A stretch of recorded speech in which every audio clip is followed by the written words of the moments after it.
अनुचित वृत्तिका में 3 टांग से खड़ा धैर्य धन गदहा। अब बताइए ऐसी कविता से क्या मतलब? कविता वो होनी चाहिए जो समझ में आए। अच्छा, हम जब यहाँ आए तो हमसे कई लोगों ने सिर्फ एक ही प्रश्न किया कि इतनी देर से क्यों आए। अब ये लोग मेरी समस्या को नहीं समझते। हम समस्या से ग्रसित थे, लेकिन इनको हमारी समस्या से क्या मतलब? समस्या ये हुई कि जब हम चले तो रास्ते में एक नदी मिली, हमारे साथ हमारे मित्र थे। उस नदी के पास 2 आदमियों की खोपड़ी पड़ी थी और उस जगह 2 कुत्ते थे। दोनों कुत्ते एक ही खोपड़ी को चाट रहे थे। हमने अपने मित्र से पूछा कि ये कुत्ते कितने बेवकूफ़ हैं, एक ही खोपड़ी को चाट रहे हैं, दूसरी को क्यों नहीं चाट रहे हैं? हमारे मित्र ने कहा ये दूसरी खोपड़ी जिसको कोई नहीं चाट रहा, ये अध्यापक की खोपड़ी।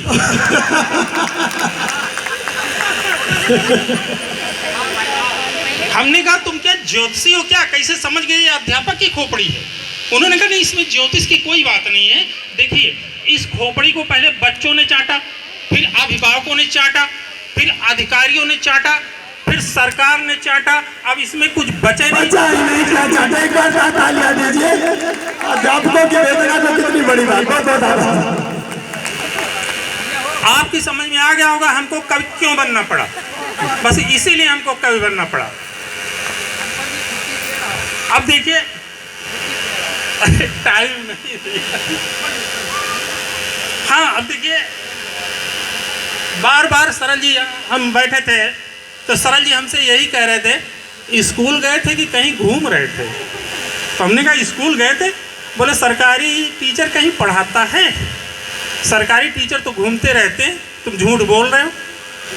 हमने कहा यार सरल जी, हमने तुमसे ये बात नहीं कही कि मैं पढ़ाता हूँ, मैं तो दावे के साथ कह रहा हूँ मैं नहीं पढ़ाता हूँ। इन्होंने कहा जब पढ़ाते नहीं हो तो फिर नौकरी काहे की करते हो, स्कूल में क्या करते हो? तो हमने इनको बताया, देखिए 4 लाइनें आप लोग बर्दाश्त कीजिए, मैं आपकी बात कह रहा हूँ, मैं आपके बीच से हूँ, मैं आपकी तरह श्रोता से कवि बना। देखिए, आपके बीच की बातें सब लोग वही करते हैं, और 1 मिनट की अगर फुर्सत मेरा अध्यापक पाता हो तो बताइएगा। देखिए, हमने 4 लाइनें कही। अरे कितने का ड्रेस आई, कैसे कहाँ बांटे तुम, खर्रा बनाई के साहेब का देहे रहो। पहली पंक्ति, कितने के ड्रेस आई, कैसे कहाँ बांटो तुम, खर्रा बनाई के साहेब का देहे रहो। और भोजन बटत है, बचा तो नहीं रहो, रोज तुम यही का हिसाब तो कहे रहो। हैंडपंप, बाथरूम, भवन और पेड़ पौधा लड़का है, कितने आंकड़ा भरे रहो। और मीटिंग में कागज ले हाजिर जरूर रहो, लड़का पढ़ाओ चाहे छुट्टी के रहो। अब देखिए, फुर्सत मिली? नहीं मिली। और देखिए, अरे भोजन बांटो, वजीफा बांटो, आंधर लूला लगना छाटो, हैंड पंप आओ, भवन बनाओ, गड्ढा खोदो, पेड़ लगाओ, मर्द शुमारी और डराओ, घर घर पल्स पोलियो पियाओ, ख्यातन ख्यातन मूस भकाओ। आपकी बात हो तो एक बार तालियां बजा दीजिए क्रम से। एक शिक्षक कवि के रूप में कैसे बात कर रहा है।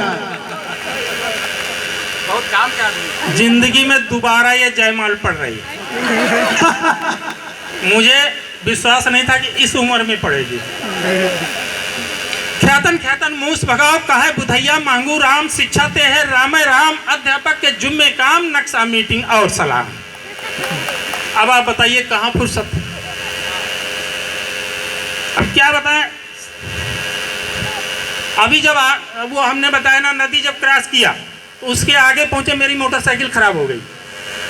हमें एक ट्रक मिला, उस पर हम बैठ गए। हमने कहा यार ट्रक का नंबर तो हमने नोट नहीं किया, और ट्रक पर बैठ गए। हमने कहा भैया रोको जरा।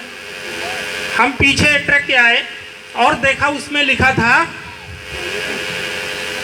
बुरी नजर वाले तेरा मुंह काला। हमने ट्रक पर जरा नजर डाली, वो कई जगह से टेढ़ा था। हमने कहा देखिए ये कितने बेवकूफ़ लोग हैं, ट्रक पर लिखते बुरी नज़र वाले तेरा मुंह काला। अरे भैया कोई टूटे है ट्रक पर बुरी नज़र डालेगा? बुरी नज़र डालना है तो एक से एक छम्मा छम मारुतियाँ निकल रही, उन पर बुरी नज़र डालो। ट्रक पर डालने की क्या जरूरत? उसको हमने छोड़ दिया, दूसरे ट्रक पर बैठ गए। उस ट्रक पर लिखा था पीछे, दुल्हन ही दहेज है। हमने कहा इसने सही लिखा, ये ट्रक वाला ईमानदार है। तब तक बगल से दूसरा ट्रक निकला, उसमें लिखा था दहेज लेना पाप है। हमने कहा दुल्हन ही दहेज है, दहेज लेना पाप है, तो शादी किस बात की है? एक तालियां तो बनती है। हास्य कवि को कभी सतरंज की तरह न सुनिए। नहीं, समस्या है ना, ऐसा क्यों लिखते हैं, हमारी समझ नहीं था। उसके आगे भी बढ़े, हमने सोचा अब हम ट्रक पर नहीं बैठेंगे, पैदल चलेंगे। आगे बढ़े तो एक आदमी खंती में खड़ा जोर जोर से चिल्ला रहा था, बचाओ बचाओ बचाओ। हम उसके पास गए, हमने कहा भैया काहे को चिल्ला रहे हो, क्या बात है, क्या परेशानी? उसने कहा साहब पूछिए ना, अभी इधर से एक ट्रक निकला, ये तो को खंती में कूद गए, ऊपर से चढ़ा देता। हमने कहा यार चढ़ाया तो नहीं है, अब तो तुम ठीक ठाक हो, तो अब क्यों चिल्ला रहे हो? बोला उस ट्रक के पीछे लिखा था फिर मिलेंगे।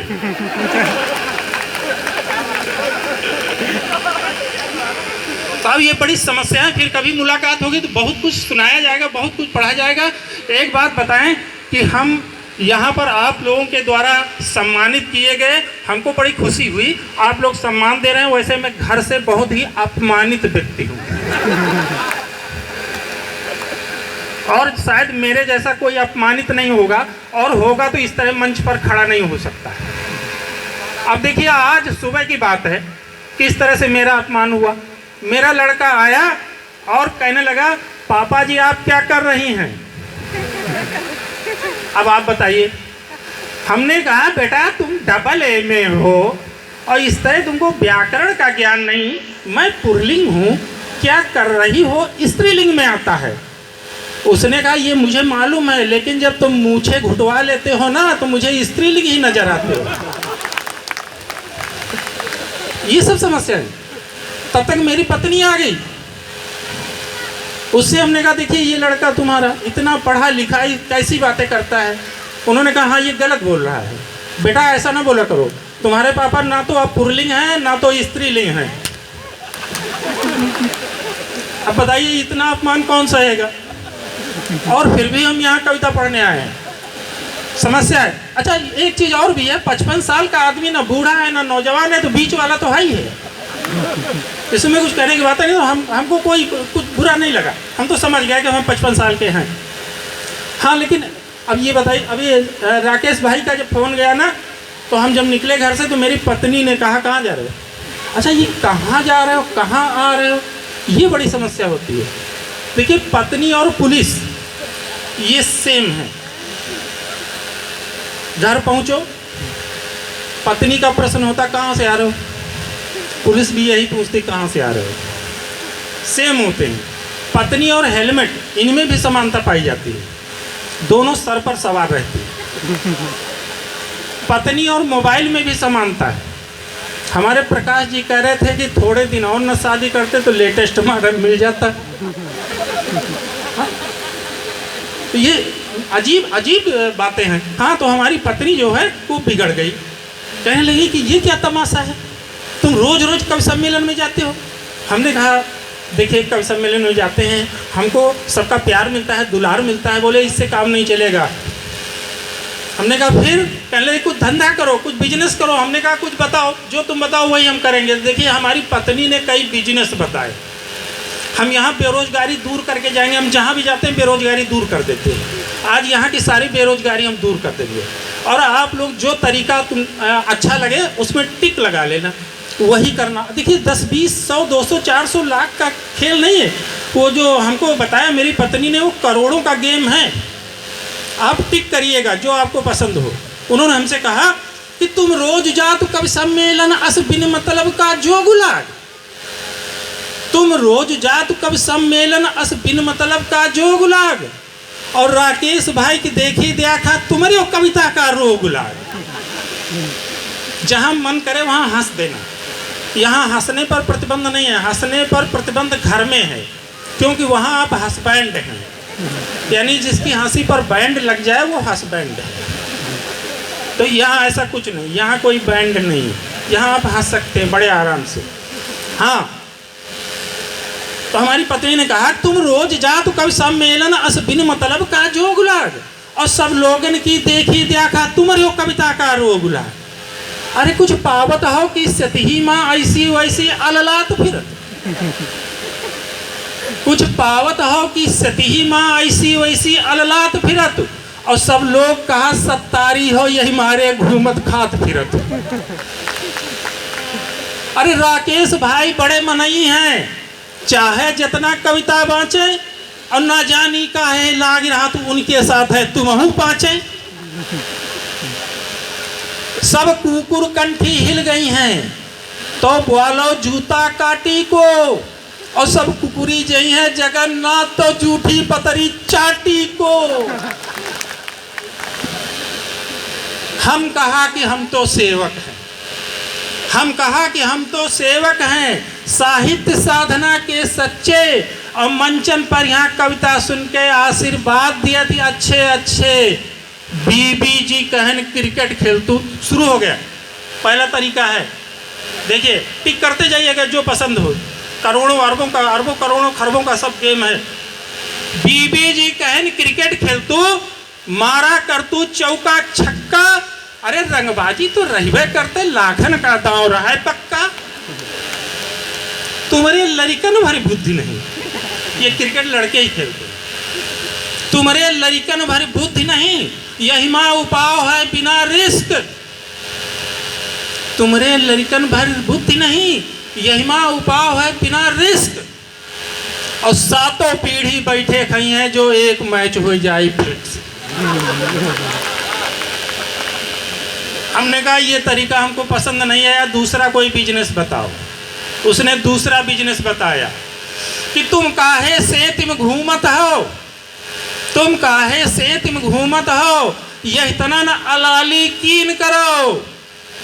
और अच्छे अच्छे मुहितन देखिए थाने का दलाली कीन करो।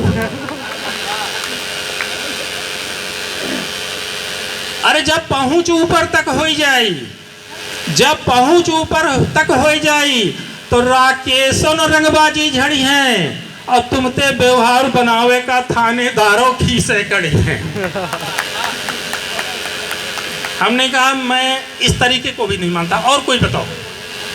तो उन्होंने बताया अनपढ़ जी एक उपाय और बता दीजिए, बाकी सब समझ गए हैं। उपाय बस एक ही बचा, और वही आपके लिए ठीक है। हम तो ये सोच ही रहे थे कि अपने प्रकाश भाई के लिए कोई उपाय नहीं बताया। देखिए एक उपाय ये है कि तुम काहे से तुम घूमत हो, बस एक तरीका गढ़ डारो, और बस अब की दई हिम्मत कह के चुपे प्रधानी लड़ी डारो। हम सुना कि यही माँ आवत है हरदम मनरेगा रोजगार, जो या को किस्त पचा जइयो हो जाई बेड़ा आर पार, और जो यहाँ न बूते हो पाए। प्रकाश जी आपके लिए सबसे बढ़िया तरीका, जो यहाँ न बूते हो पावे तो एक तरीका कीन करो, जो यहाँ न बूते हो पावे तो एक तरीका कीन करो, और कौनो नेता का पकड़ लियो बस चमचागिरी कीन करो। हम अब देखिए हम मुख्य बात कर रहे हैं कि 2 लाइनें हैं मुख्य बात। अब आप लोग सोच रहे होंगे जब मुख्य बात कहना तो इतनी देर क्यों झेला दिया। अभी हम वो डमरू बजा रहे थे, डुग डुग, अभी डमरू बजा रहे थे, मंजन अब बेचेंगे। देखिए मुख्य बात, हम कहा घर इतनी माफ करो यो हमरे बूते ना होई, ना कीन्हन कबो बाप दादा हमते बेईमानी ना होई। थोड़ी माँ बसर करे सीखो, बोकरी मुँह कुमड़ा ना खवाओ, और मेहनत के सूखी अच्छी है, चुपड़ी हराम के भूल जाओ। बहुत